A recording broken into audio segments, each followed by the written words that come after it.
This time on Vintage Steel, we're picking up on the repair list from our recent trip to Le Mans 24 hour.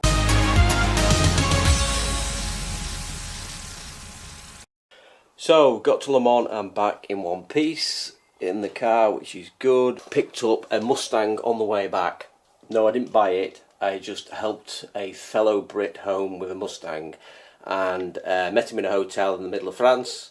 And when we got chatting, realised he's actually only lives about 2 or 3 miles away from us. So hi to Roy and Louisa, hope you got home safe and sound in your Mustang and you get it fixed, and we'll see you next year at Le Mans.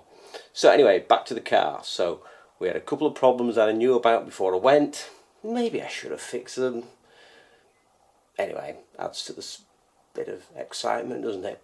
So what we've got some noisy rotating parts, which is luckily not deep in the engine. It's the power steering pump. Some of the idler pulleys were noisy. I put new bearings in those. That's something else I can show you later on. You can get new bearings for £10 in the steel pulleys, push them out, push the new ones in. New pulleys are between £50 and £100 from Design 11, so you can do it for a tenth of the price. Also the air compressor pump, I replaced the bearing on that. That I think was about £15. Same again, new compressors, £300–400 up, or the clutch is about £100 up. You can service these Porsches cheap if you know where to get the parts from. You don't pay the Porsche tax and you do the labour yourself. That's the important thing. You can run them cheap. They do not have to be £1,000 bill every time. So what are the problems we're working on? Power steering pump, as I say, that was noisy. It's now that noisy it sounds like it has a supercharger on it, basically going through the tunnels where you want to rev it and hear the exhaust. No, I hear this high sort of speed howl of a power steering pump.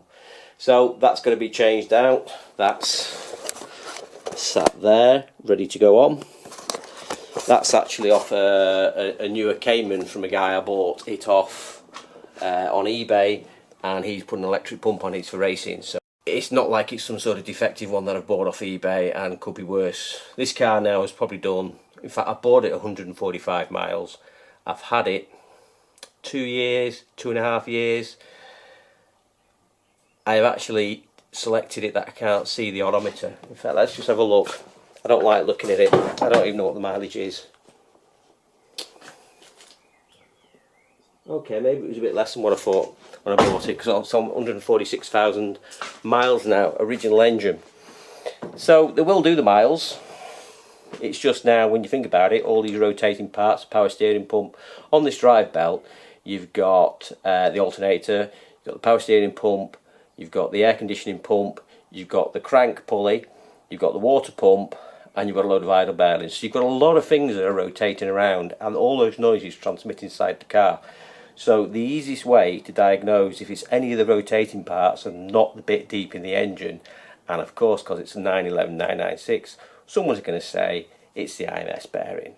Just tell them to shut up. So the air filter comes out super easy. You basically got a 13mm socket here, which I've already taken out. You've then got a mass sensor to disconnect, which on this one, I'll be honest, I always struggle to disconnect it. So what I end up doing is unscrewing it. Disconnecting the electrical connection, and then putting the mass sensor back in. Hopefully you won't need to take the mass sensor out on yours, but if you do, you just need to screw that back in. Then you just take the oil filler out, just pull that up to one side. Mine on a previous episode actually split on the plastic flex here. They're not very good, and I've actually put a bit of silicone hose on here, and if you can just see that just there. It's just like a normal bit of black silicone hose that I've replaced it with here. Just here, and that's worked great, and it saved me replacing the whole tube, which, like on most jobs on the 911, is a bit of a pig to get to. So that can go up out the way there. I'll cable tie that up out the way in a minute. What we need to do now is just take the airbox out, the air filter out itself, taking this off the throttle body, and then the whole thing is going to lift out, which will give you a lot more access. You basically just need to rock it forward, lift it out, and there we go, we've got a lot more access to the engine now. Like I say, I'm going to cable tie that out because that, if you're not careful, will rub on this pulley. Okay, so that's just cable tied up out of the way. You can now see we've got the air conditioning pump here, which I've replaced the bearing on, I said before. Got the power steering pump here, which is a noisy item. Starter motor is down there behind there, which we need to get the throttle body out for and squeeze down there. You've then got the alternator here, which I think is a little bit noisy, and I want to have a look at as well. And you've got some idler gears, and then all the way down here you've got the water pump. But so what I'll do, I'll just fire it up now. Hopefully we'll hear the noise. Take the drive belt off, and you'll hear it without the noise.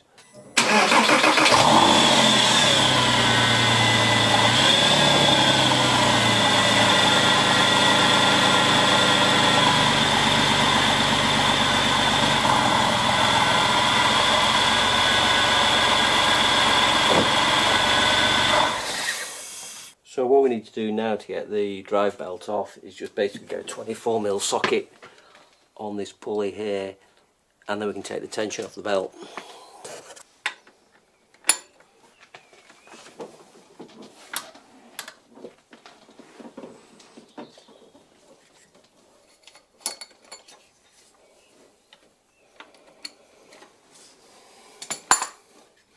Make a note of the direction of the belt, and I've got it that I can read the name on the belt when it goes on, so it's always easy to remember that basically you're looking for the belt name like that as it goes on. Right, let's just fire that up and see if these noises have gone.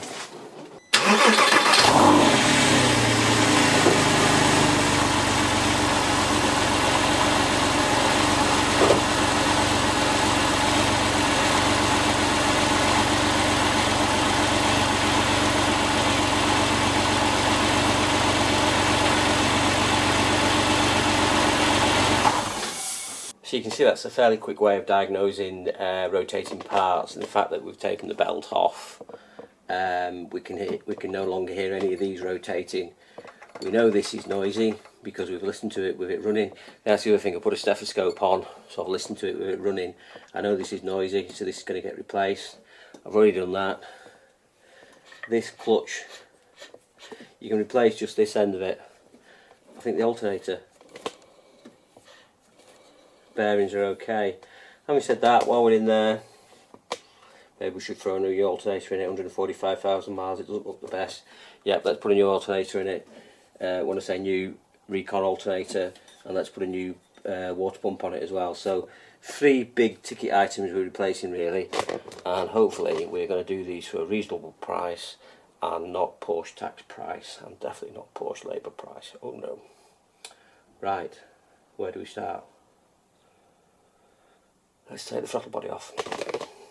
Probably what we should do, since this is just developed to an alternator job as well and water pump, we'll disconnect the battery. Now the tip of the battery to stop the alarm going off is to leave the key in the ignition, then disconnect the battery.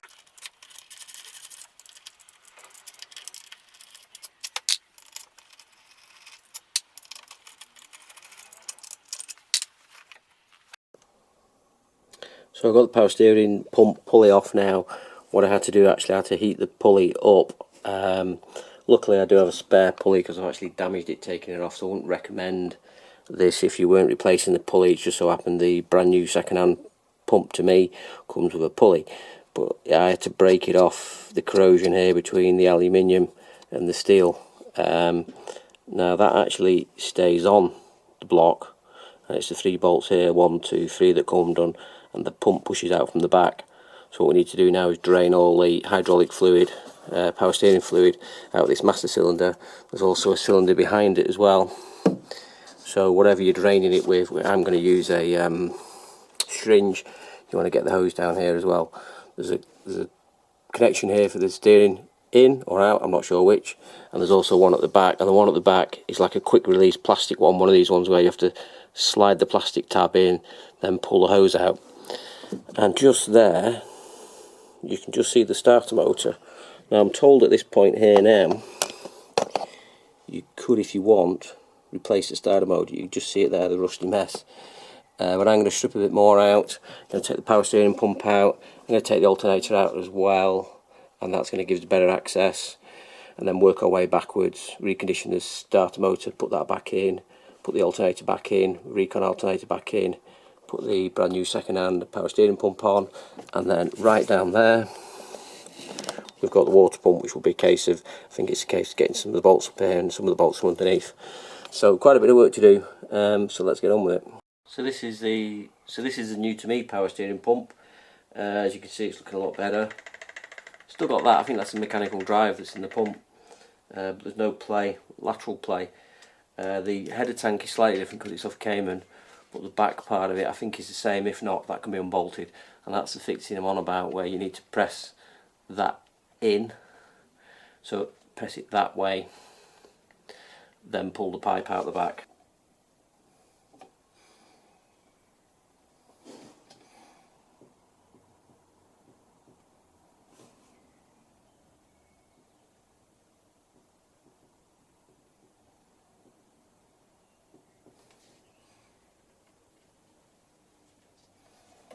Well, we've got about another 90 mil out, so that's like about 190 mil of fluid we've got out.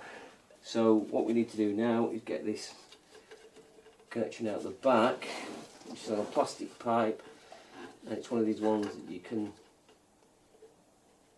feel but you can't see. So we've got to get that out, and the mechanical connection at the front. But right, this is one of those cars where you have to have eyes in the ends of your fingers, because you basically cannot see what you're doing in here, so it's all by touch. What I did then to get this pipe out the back, you can see there's this red clip here. I basically got a trim tool here, push this down like this, and managed to pop the fitting out like that, so that's come out, you can see, and then you could pull the tube out. And then once you're pulling the tube out, then put this the other way around like that and hold it flat against the body of this and pull the tube out. That has just taken me probably 30 minutes. Okay, so now we've got the oil pipe out the back. We've got one oil line to do here, which is a 16 mil. So it's like a semi-rigid pipe. The first part's rigid, and then there is a flex, so you can just pull it to one side. Right, so that's out, and then we're on to these 13s here.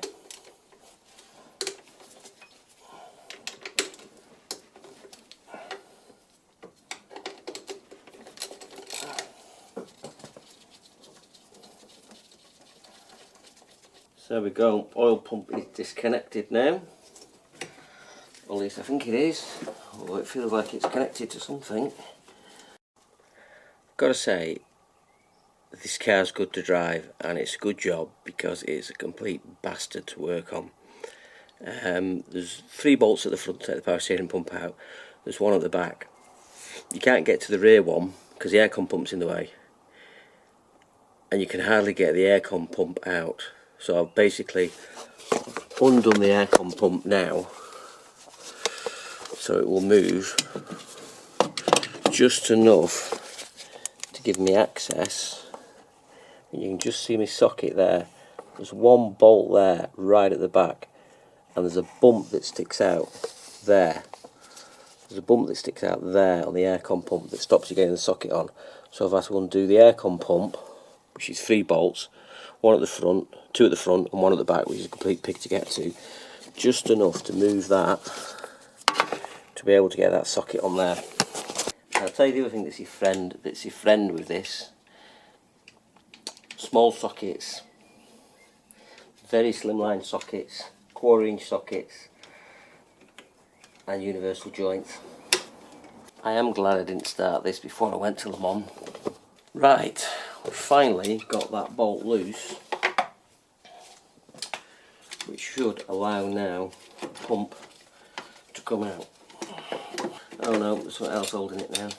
Oh, the pipe at the back that we had to get out is now wanting to go back in the hole. Now what's stopping it coming out is some electrical cables in the way. Okay, so I've now had to further take a cable clamp off at the back. So I've had to further take a bracket sticking up holding a cable loom. I've taken that, which has given me enough room now to push it backwards, and now hopefully I can pull it forwards and take it out. There we go. It's out. Wow. So there's the pump out. We better hope it is knackered. So what I'm going to do now, I have a bit of a clear up in here. If you can have a look in here, you can now see there's a bit of a gap. Annoyingly, this sort of bridge is still in here, but we can now start to see the starter motor, which, if I point in, I think you might be able to see is actually there. Can you see that there? No, you can't. It's there. That's the electrical connection for it. Just there.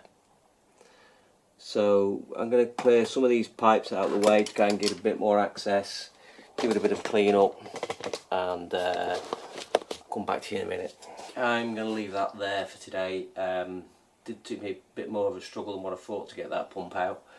It's just patience, perseverance, lots of small sockets and adjustables, you know, universal joints, flexible couplings, couple of scratched arms.